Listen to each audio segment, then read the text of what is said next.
probably someone who's seen a few bears in his days, being that you're from out in Vermont, Congressman. Thank you for standing by with us for that. Well, impressive rescue. Definitely so. We need those folks to help us down here, I'll tell you. I was going to say, talking about rescuing something else, we got to talk about what's happening with this economy. And, of course, Paul Ryan's plan has been certainly divisive when it comes between parties. You say you're not going to vote yes on Paul Ryan's plan. What would it take to get you behind his proposal? Well, you know, Ryan focuses attention on the domestic discretionary spending. That's a lot of programs Democrats have supported. He's right to do that, and having that on the table and even having Medicare on the table is fine. The problem, from my perspective, with the Ryan budget is what's off the table. The Pentagon has to be looked at. It is given a pass. Tax expenditures, those are breaks to oil companies that are at the expense of taxpayers. Things like that have to be looked at. And frankly, our tax code has to be looked at on the revenue side. So we need to have everything on the table. And on the Ryan budget, what he focuses on is the tax cuts that come at the expense of Medicare and on squeezing down that domestic discretionary budget. And if we put everything on the table, we can get from where we are to where we need to be with fiscal stability. So do you want it to be more aggressive?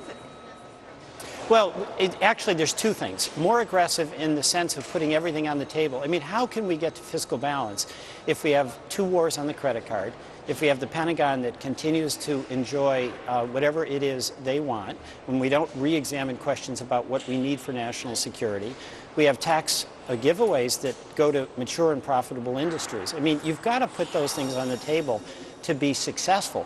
Now, what Democrats have to do is acknowledge that we have to be willing to talk about our programs as well.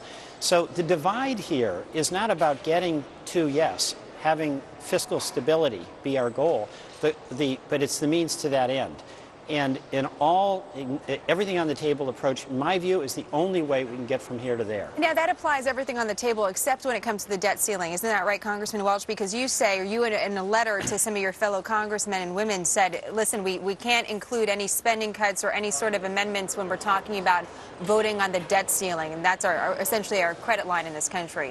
Why do you believe that it has to be just up and down and we don't talk about anything spending related when it comes to that? Well, here's why. There is so much at stake about the American economy. If we actually make the world fearful that we're going to stiff our creditors, revoke our full faith in credit, we are going to do enormous economic damage. And frankly, both sides have to put their economic argument holsters back in their pocket, their policy arguments back in their pocket, and understand that we've got a responsibility to maintain America's reputation for paying our bills. Congressman Welch, I'm sorry to interrupt. I only have about 45 seconds, but this is just crossing from the Associated Press that the president's saying that he thinks it's right that we don't vote on the debt ceiling unless it happens with some spending cuts. So are you saying that you disagree with the president, that it needs to happen just up and down without any spending cuts? Well, see, I'd really caution the president about entering into conditional negotiations about meeting our obligation. Is the debt ceiling something that should be a leverage point politically, as Mr. Cantor says, or is it a moral obligation to pay our bills? My strong view is it's a moral obligation to pay our bills, and I think if the president tries to opens up negotiations about doing that, it's really at the peril of full faith and credit that we have to maintain and have for over 230 years. We appreciate it very much. Thank you for joining us. We'll be right back. Thank you.